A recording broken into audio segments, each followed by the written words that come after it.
I'm working on a presentation that people are going to be watching on their own as part of a training program. I want it to be as interesting as possible, so I think I'm going to add some audio to spice it up a little.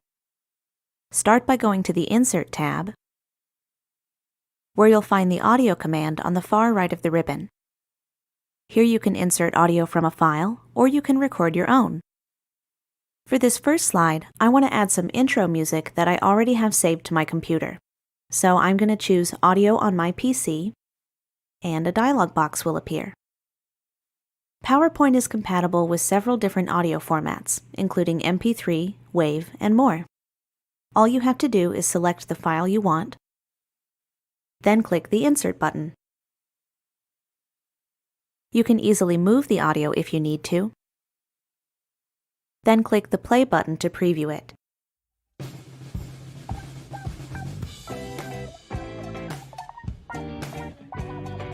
To jump to a different part of the song, just click anywhere on the timeline.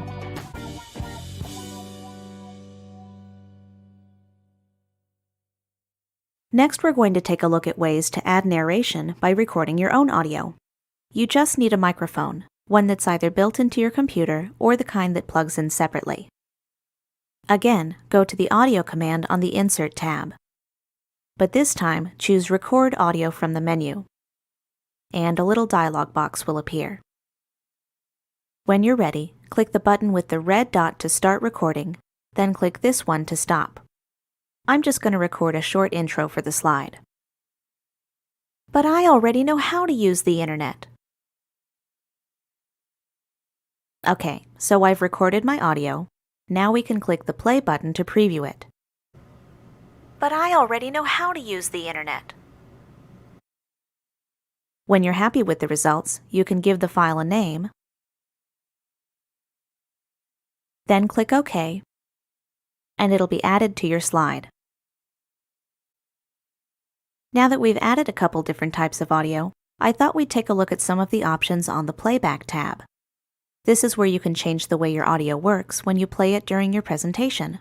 You can even do some simple editing. Say you only want to use part of the clip, for example, not the entire thing. You can easily create an excerpt using the Trim Audio command. Just look for the little green and red markers in the dialog box. You can click and drag these to change the start and end times. I'm going to leave the beginning the way it is in this example, but end the song after only a few seconds or so. When you're done, click OK, and the clip will be trimmed. You can also set your audio to fade in and fade out if you feel it starts or stops too abruptly.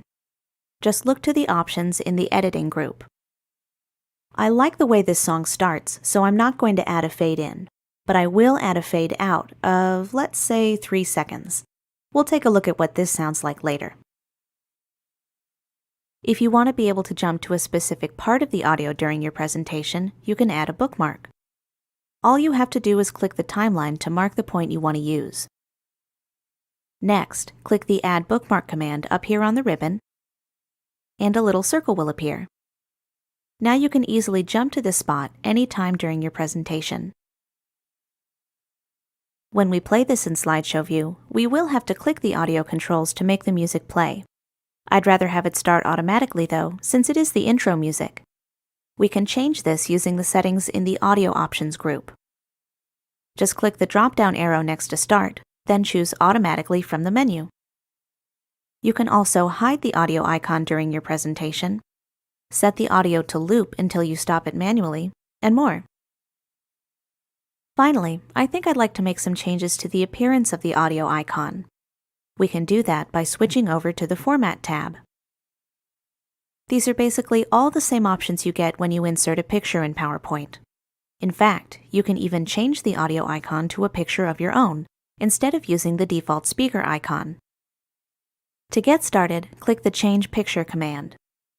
You can choose an image from any of the usual sources, including files saved to your computer and a Bing image search. I bet we can find a simple music note somewhere online. There we go. This one looks good.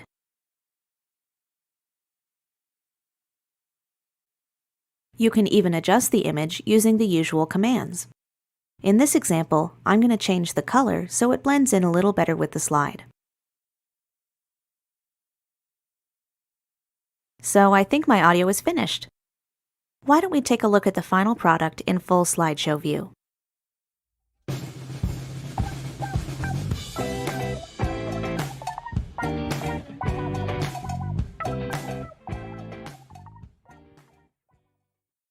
Now you know how to add and also edit audio in PowerPoint, including music, sound effects, and even your own narration.